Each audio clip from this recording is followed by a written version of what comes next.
कि ट्रम्प साहब कहते हैं कि कभी कहते हैं अस्तित्व खत्म कर देंगे, कभी कहते हैं हमारी बहुत अच्छी बातचीत हो गई है, अब स्ट्रेट ऑफ हॉर्मुज़ नॉर्मल हो गया है, अब पूरी दुनिया के लिए अच्छी खबर है।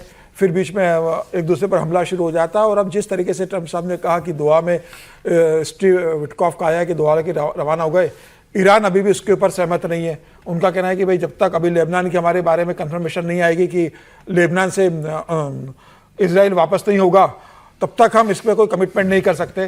तो पूरा मामला लेबनान पे जाकर रुका हुआ है। बहुत स्पष्ट नेतन्याहू कह चुके कि हम लेबनान से वापस होने नहीं वाले। तो क्या ये बातचीत हो भी जाए, वैसे वो नहीं होगा तो क्या स्ट्रेट ऑफ हॉर्मुज पर अपना दबदबा छोड़ देगा ईरान? नहीं छोड़ेगा वो। किसी भी स्थिति में इजराइल नहीं होने वाला है लेबनान से, चाहे कुछ भी हो जाए। अमेरिका अगर की स्थिति होती है तो अमेरिका और आज साफ बात करता हूं सर, लेबनान में जो हो, हमारे जहाज हमारे फंसते हैं। देखिए वो तो हमेशा निकलने चाहिए। जब तक ईरान को इसकी क्षतिपूर्ति नहीं मिलेगी। उसने जो मुझे कहा है कि भाई हमारी जो प्रॉपर्टी है, जो हमारा पैसा जब्त किया है, पूरा रिलीज किया जाए, पूरा हमारे काम माने जाए, और उसके बाद वो स्टेट ऑफ हॉर्मुज विचार करेगा। और अब ईरान को पता है कि स्टेट ऑफ हॉर्मुज एक कमजोर नस है, उसने उसको पकड़ के रखा हुआ। उसको पता है कि जब भी नस दबा दूंगा दुनिया मेरे मुट्ठी के अंदर आने की स्थिति में आ जाएगी।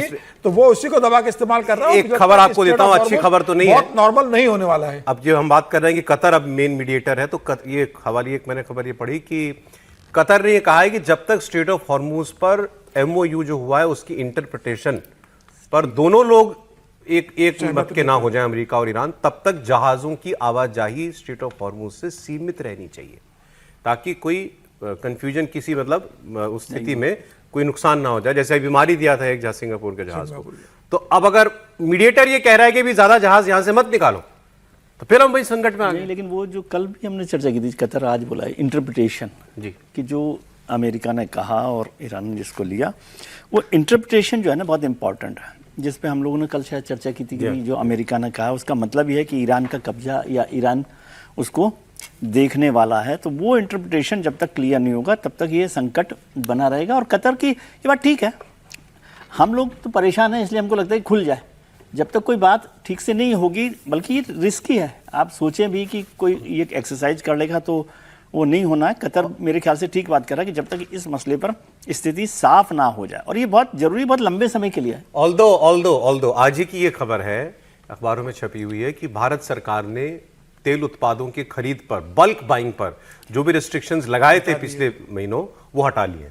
मतलब हमारे यहाँ हम तेल आपूर्ति के मामले में पूरी तरह सामान्य महसूस कर रहे हैं। तो अब किसी किस्म का कोई रिस्ट्रिक्शन नहीं है, बल्क बाइंग पर भी अब कोई रिस्ट्रिक्शन नहीं रह गया। लेकिन अब चलिए खबरें चल रही है। अब वो खबर, इसकी हल्की सी बात हो गई थी, पूरी ही कर लेते हैं। सीशेल्स में गए हुए थे प्रधानमंत्री, वहां पर उस एक विवाद का जवाब दिया है हमारे विदेश सचिव ने, विक्रम मिस्री साहब ने, कि क्या कोई पाकिस्तान के साथ ट्रैक टू डिप्लोमेसी चल रही है।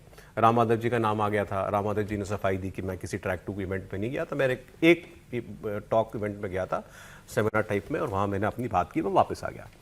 लोग ये कह रहे हैं कि उलाहने दे रहे हैं कि हाँ, पाकिस्तान से बात करना तो तभी गुनाह है जब मणिशंकर अय्यर बात कर लें। ठीक बात। अगर कोई राम माधव बात कर लें तो क्या बुराई है इसके अंदर? ये सब ताने दिए जा रहे हैं इस बात पर। तो विक्रम मिस्री साहब ने कहा कि कोई ट्रैक टू डिप्लोमेसी अगर हो भी रही हो तो हमें नहीं मालूम। मतलब उनका ऐसा कुछ होता है तो हमें नहीं पता होता। भारत सरकार का काम नहीं है ये, हम अपने किसी नुमाइंदों को भेजते भी नहीं है, और ना हमें जानकारी होती है, ना हम नजर रखते हैं कि कोई ऐसे लोग मिल भी रहे हैं कि नहीं मिल रहे हैं। दुनिया भर में तरह तरह के इवेंट होते हैं, उसमें कौन जा रहा है कौन नहीं जा रहा, भारत सरकार को इससे क्या लेना देना। बयान Sir, a track to India-Pakistan dialogue took place in Colombo. There are reports of other such meetings in different parts of the world as well. What do you have to say about this, sir? Yeah, I've seen the reports. I'm aware of them.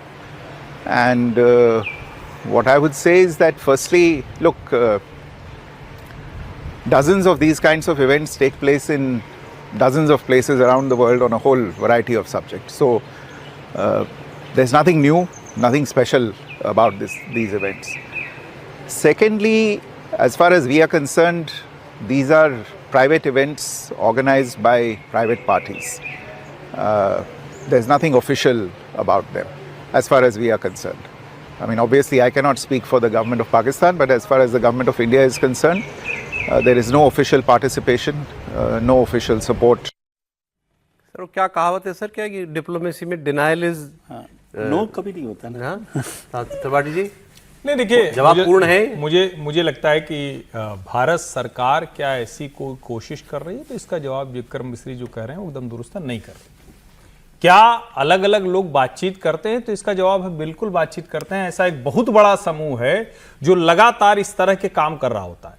अब राम माधव उस काम में शामिल है या नहीं, अब चूंकि उन्होंने सीधे सीधे इसको डिनाई कर दिया तो हमें मानना पड़ेगा, अब जब तक कोई ऐसा सीधा सबूत न मिल जाए। लेकिन मैं एक बात बार बार कहता हूं, पाकिस्तान को कट्टू साइज करना है, उसकी औकात में रखना है, लेकिन अगर कोई गुंजाइश बने कि वो बातचीत करके और उस जगह पर आए जहां, जिसको हम बार बार कहते हैं कि भैया गोली चलाना बंद करो, आतंकवादी वो होना नहीं है।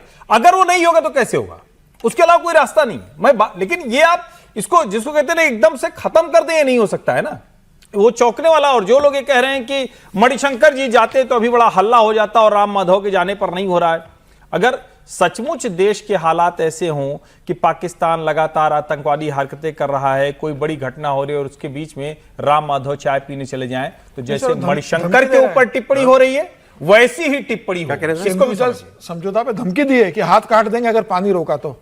कल बयान आया उनका, नहीं, मैं मतलब इसीलिए उस तरीके से कह रहा हूं। बयान अब छोड़िए वो क्या कह रहा है, बात करने की जरूरत हम नहीं क्या है। कह रहे हैं, बात ये है। मैं क्या कह रहा हूं कि कोई ये जो जहां राम माधव गए हैं, ये इस तरह की इवेंट वो कोई ऐसा नहीं। भूल जाए, मैं विक्रम मिश्री की बात कर रहा हूं। जवाब ने क्या बताया? नहीं, जवाब में उन्होंने खारिज ही नहीं किया है। आप खारिज यदि- नहीं किया? हाँ, आप सुनते नहीं हैं उनकी बात को। उन्होंने कहा कि we are not aware about that thing. तो अवेयर नहीं होने का मतलब यही डिप्लोमेटिक जुबान होती है ना, we are not aware about that. और ट्रैक टू डिप्लोमेसी क्या भारत सरकार की जानकारी के बिना? ऐसा कौन कह रहा है कि अच्छा आप मिल के आ जाओगे, सौरभ जी जाएंगे, मैं मिलकर आता हूँ? ऐसा होता है क्या?